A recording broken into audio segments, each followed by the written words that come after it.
Bienvenue sur Réinformation TV pour le contrepoint quotidien de l'info.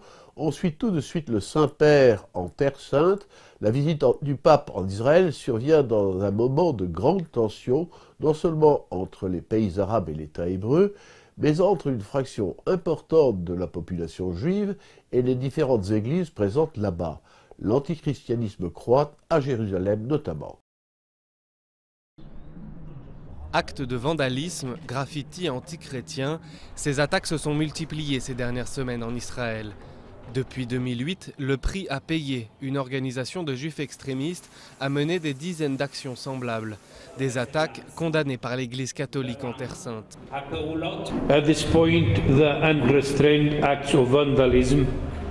À ce stade, les actes de vandalisme incontrôlés empoisonnent l'atmosphère de coexistence et de coopération, tout spécialement à 2 semaines de la visite du pape François.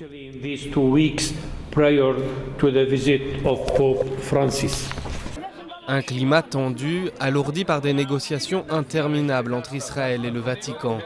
Depuis 1999, les deux États négocient le statut des propriétés catholiques en Terre Sainte. Conformément à des accords hérités de l'Empire ottoman, l'Église ne paye pas de taxes sur ses biens, une exonération qu'Israël aimerait remettre en cause. Il existe une commission chargée de résoudre les problèmes pratiques, concrets, comme par exemple les questions fiscales, économiques et la liberté de l'Église de pouvoir exercer sa mission en Israël. Mais il n'y a pour le moment jamais eu de solution trouvée. Et donc la visite du pape en Israël pourrait être un vrai plus pour conclure ces négociations qui durent depuis très longtemps. Au cœur des tensions ces dernières semaines, la question du cénacle.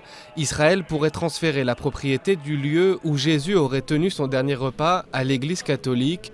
Mais l'État hébreu devra alors affronter le mécontentement des Juifs orthodoxes. La pièce abriterait aussi le tombeau du roi David.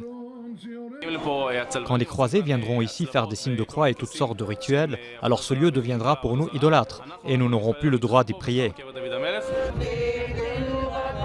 La visite du pape pourrait débloquer la situation, mais il ne passera que 26 heures en Israël, une visite nettement plus courte que ses prédécesseurs.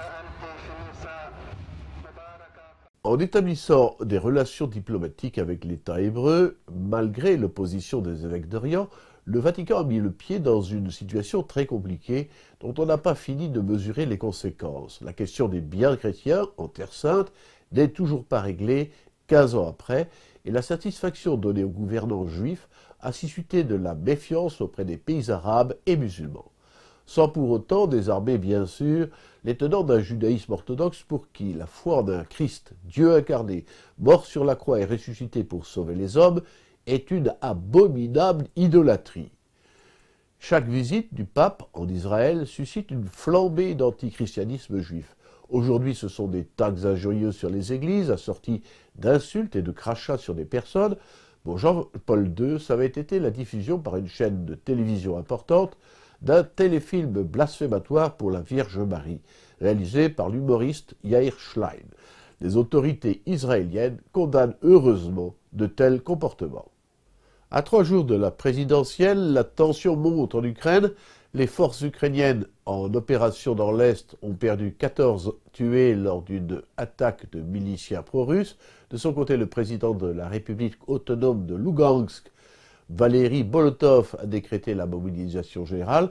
Pendant ce temps-là, Vladimir Poutine prononçait un discours sur le thème « Soutenir la confiance dans les transformations du monde en cours » devant les délégations de 62 États et de 146 multinationales réunies au Forum économique international de Saint-Pétersbourg. Selon Eurostat, une directive européenne imposant en 2014 que soit compté dans le produit intérieur brut des États membres les activités illégales telles que le trafic de drogue, la prostitution et la contrebande d'alcool ou de tabac.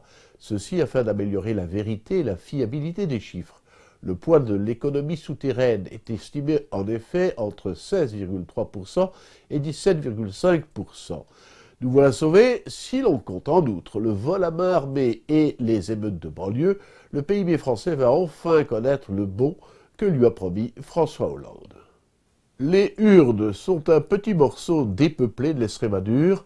L'Europe y a dépensé des milliards depuis l'adhésion de l'Espagne, La propagande européiste s'en sert de vitrine, de la même façon qu'elle fait son miel de sondages sortis d'urne en Hollande qui indiqueraient un échec du populiste Wilders. Ángel Luis est le curé en charge de 5 paroisses à Las Urdes, en Estrémadure, dans l'ouest de l'Espagne. Pour lui, cette région, l'une des plus pauvres d'Europe, n'a plus rien à voir avec la misère dépeinte par le cinéaste Luis Buñuel dans les années 30. Tout a changé. Il suffit de regarder la structure des bâtiments et puis les gens aussi. Ils se sont ouverts. Les routes sont différentes. Les voies de communication se sont améliorées. C'est l'entrée de l'Espagne dans l'Europe en 1986 qui a tout changé. Depuis, le pays a touché au total 300 milliards d'euros d'aide au développement, dont une vingtaine de milliards pour l'Estrémadure. Une manne financière qui a permis à la région de sortir de son isolement, hérité de la dictature franquiste. Aujourd'hui, nous sommes fiers d'être une région comme les autres. Routes, approvisionnement, eau potable, piscine, centre culturel, centre sportif, tout a été fait grâce aux fonds européens. L'une des principales activités de Las Urdes, l'apiculture, 30% de l'économie locale. 300 familles en vivent, regroupées en coopératives. Apic Urdes produit plus d'1 million de kilos de miel et 250 000 kilos de pollen par an. Les aides européennes ont été déterminantes. Nous avons complètement restructuré le secteur et fait en sorte que notre activité soit viable et rentable économiquement, pour que nos familles puissent continuer à vivre ici dans nos villages. Le tourisme, lui, représente 20% de l'activité économique. Hôtels, restaurants, gîtes ruraux se sont multipliés, également grâce aux aides européennes, même si les particuliers doivent d'abord avancer des fonds importants pour créer un projet. Bien sûr que ces aides sont importantes, bien sûr qu'elles sont bienvenues, mais qui en bénéficie? Toujours les mêmes, ceux qui ont les moyens d'investir. Ceux qui n'ont pas les moyens d'investir ne peuvent pas en bénéficier. À ce bémol près, la région de Las Urdes est unanime pour reconnaître ce qu'elle doit à l'Europe. Pourtant, aux élections de dimanche, en Estrémadure comme dans le reste de l'Espagne et la plupart des pays de l'Union, l'abstention devrait avoisiner les 50%. « 43 villages, dont 4 villes, telle est la taille des Urdes. Il n'est pas étonnant que les milliards déversés par Bruxelles réussissent à faire vivre 300 apiculteurs et construire des piscines. La propagande européiste se manifeste ici jusque dans le détail des mots. L'Estrémadure doit sa pauvreté au manque de ressources naturelles et non à la dictature franquiste. Le FEDER, le Fonds européen qui fait payer les riches pour les pauvres, est mité de fraude et de fiasco. Quant au marasme de l'économie espagnole, on le cache. Cette stratégie de diversion vise à détourner les électeurs de sanctionner l'usine à gaz bruxelloise. De même, les médias insistent-ils sur les sondages sortis d'urne qui annoncent l'échec de Geert Wilders aux Pays-Bas.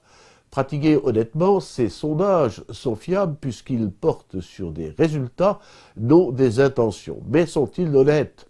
La propagande européiste est en surchauffe, l'esprit des médias rappelle un peu l'entre-deux-tours de la présidentielle française de 2002.